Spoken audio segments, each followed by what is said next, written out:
এটা হচ্ছে বাদুড়ের রক্তের জুস। আর যে খিচুড়ি খাইলাম ওইটা? ও খিচুড়ি, এটা তো আরো স্পেশাল। এটা তো ইঁদুরের মাংসের ভুনা খিচুড়ি।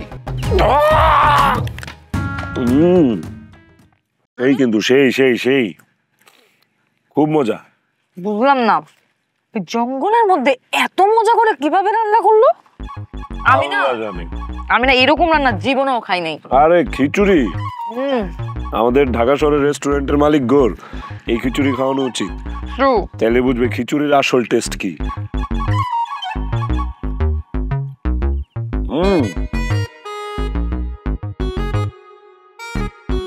সবচেয়ে মজার বিষয় কি জানো, খিচুড়িটার মধ্যে যে অ্যারোমা, এই অ্যারোমাটা পুরো মুখের থেকে যাচ্ছে।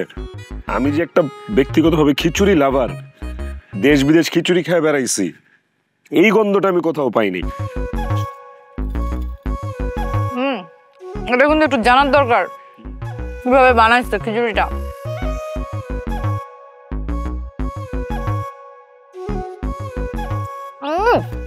খাও খাও খাও।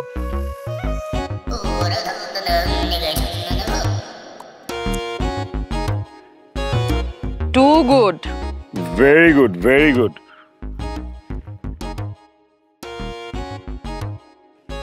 এই শরবতটা আবার কিভাবে বানাইছে বলো তো, একটু জানার চেষ্টা করো না।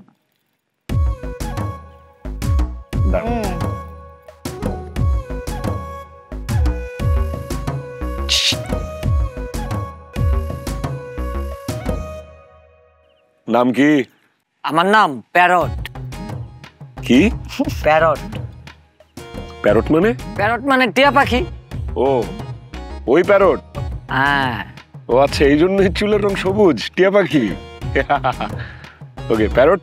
বন্ধু বন্ধু বন্ধু একটা জিনিস জানতে চাই।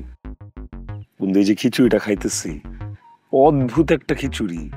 এইরকম টেস্টি খিচুড়ি আমি আমার জীবনে খাই নাই। কি কি দিয়ে বানাইছে এই খিচুড়ি? কিভাবে বানাইছে এই খিচুড়ি? না, বলা যাবে না, সমস্যা আছে। আরে বাবা, এটা আবার কেমন কথা? এটা কি কোনো সিক্রেট নাকি? বলো না, কিছু হবে না। না না, বলা যাবে না, সমস্যা আছে। কিভাবে বানাইছে এটা? জুসটাও সেই মজা। এই জুস আমি কোনদিন খাইনি, এত মজার জুস। আরে বাবা, কিচ্ছু হবে না, কাউকে বলবো না যে বলছো। বলো এটা কিসের জুস? কিসের জুস এটা? আচ্ছা, এত করে যেহেতু জানতেই চাইতেছেন তাহলে বলেই দেই, এটা হচ্ছে বাদুড়ের রক্তের জুস।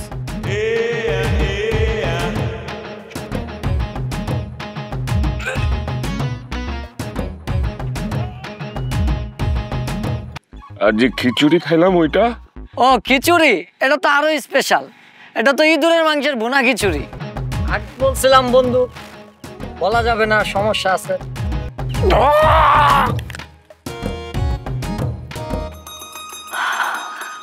আপেল।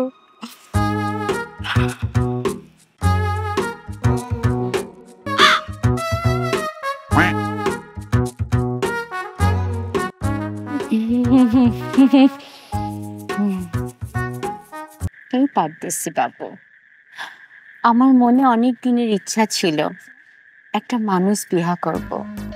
আমি মানুষ না, আমি মাইন্ডসেট জাতি না, আমার বিয়ে করো না। আমি জানি তুমি আমার সাথে মজা করছো, মজা বাদ দাও,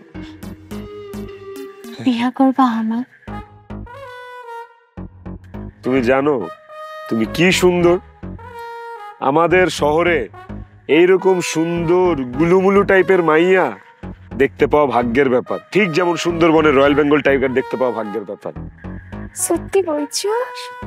আমি খুব সৌভাগ্যবান যে তোমার মতো একটা গুলুমুলু একটা সুন্দর মেয়ে আমার বিয়ের প্রস্তাব দিতেছে। বাহ! কিন্তু একটা সমস্যা আছে। সমস্যা কি সেটা? সেটা হচ্ছে আমাদের গোত্রে বিহার আগে বাবা মার কাছ থেকে দোয়া নিয়ে আসতে হয়। এখন আমি তো এই জঙ্গলের মধ্যে এসে ফেসে গেছি, আমি কিভাবে যাব বলো? তুমি যদি আমাকে জঙ্গল থেকে বের হওয়ার একটা সুযোগ করে দাও, আমি যে দরকার পড়লে আব্বা আম্মার কাছ থেকে দোয়া নিয়ে আসবো, মানে তোমার শ্বশুর শাশুড়ি থেকে দোয়া নিয়ে আসবো। বুঝছো না এই বিষয়টা? परदेसी বাবু, তোমার কি আমাক বোকা মনে হয়? আমি জানি এই জঙ্গল থেকে তুমি যদি একবার বাহির হয়ে যাও আর জীবনেও আসবা না আমার কাছে।